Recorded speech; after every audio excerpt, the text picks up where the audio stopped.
வாழ்க தமிழ், வாழ்க உலகத்தார். நான் உங்கள் அன்பு தோழன் மூவேந்திர பாண்டியன். நாளொரு திருக்குறள் வரிசைக்காக இன்று நான் உங்களை இன்முகத்தோடு வரவேற்கின்றேன். இன்றைய பொழுதில் நாம் பொருட்பாலில் 77வது அதிகாரமாக உள்ள படைமாட்சி என்ற அதிகார தலைப்பின் கீழ் அமையப்பெற்ற 767வது திருக்குறளை பற்றி அறியப் போகின்றோம். படைமாட்சி என்பதற்கு சிறந்த படையின் தன்மைகள் என்ற பொருளில் இந்த அதிகாரத்தின் தலைப்பு அமையப்பெற்றுள்ளது. இப்பொழுது நாம் 767வது திருக்குறளுக்கு செல்வோம்.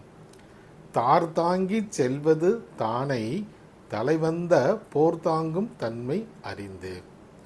தார் தாங்கி செல்வது தானை தலைவந்த போர் தாங்கும் தன்மை அறிந்து.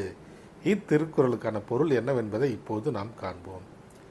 தன் மீது ஏற்பட்ட போரினை தாங்கி நிற்பதோடு போரிலே முதலாவதாக வரும் காலாட்படையினை வெல்லும் தன்மையினை அறிந்து செயல்படுவதே சிறந்த படையாகும் என்பது இத்திருக்குறளுக்கான பொருளாகும். தன் மீது வந்த போரினை தாங்கி நிற்பதோடு போரிலே முதலாவதாக வரும் காலாட்படையினை வெல்லும் தன்மையினை அறிந்து செயல்படுவதே சிறந்த படை என்பது இத்திருக்குறளுக்கான பொருளாகும்.